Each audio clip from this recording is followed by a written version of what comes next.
there, my friends. Today's Earth Day. This is the 50th anniversary of Earth Day. This is a big day for us as a world.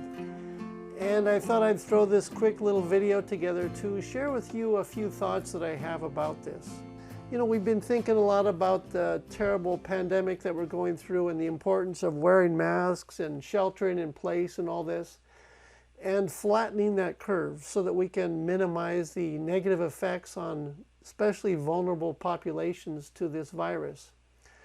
Now, the same concept of flattening the curve for the COVID pandemic is also being applied to flattening the curve on another big challenge that we're facing as a species and as a world, and that is climate change. So here's a graph that shows that.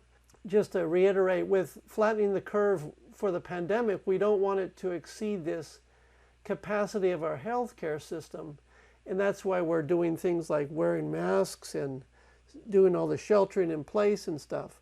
But with the climate change issue, what we don't want to exceed is a certain temperature after which things can really get out of whack and we can really mess up the world big time. So trying to flatten the curve for climate change is really important, and there's actually quite a few people that have written some pretty insightful articles about this. I've stuck them down inside the description of the video if you want to check some of those out. But I want to give you a few ideas. So how can you go about helping us to flatten the curve on climate change? Well, the biggest issue that we need to focus on is making sure we can reduce our emissions of greenhouse gases as much as possible, things like CO2. Let me give you a few examples of some calculators that you can get online or on your cell phone that can help you with trying to figure out how to do that.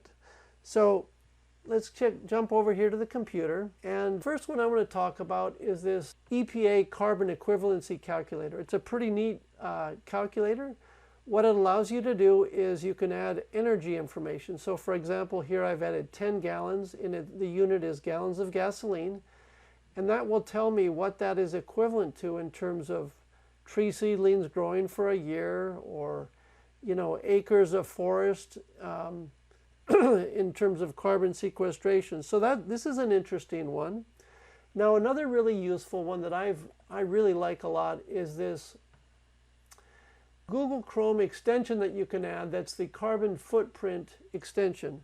What I like about this is when I add this to my Google Chrome, it allows me to know right away how much CO2 is emitted for a trip that I take. So if I was to travel from where I work at the USDA in Salinas all the way over to Monterey Bay Aquarium, which by the way is one of the most beautiful aquariums that I've ever been to, that trip, it shows me over here, would produce about 9.3 kilograms of CO2. Now this is assuming I'm driving in a regular car.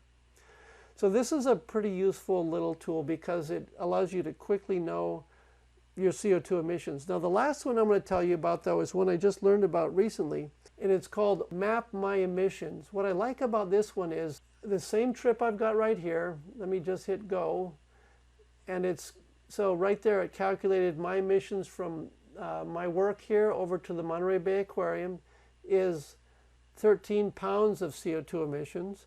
But what I like about this app is that it allows me to change the mode of transportation.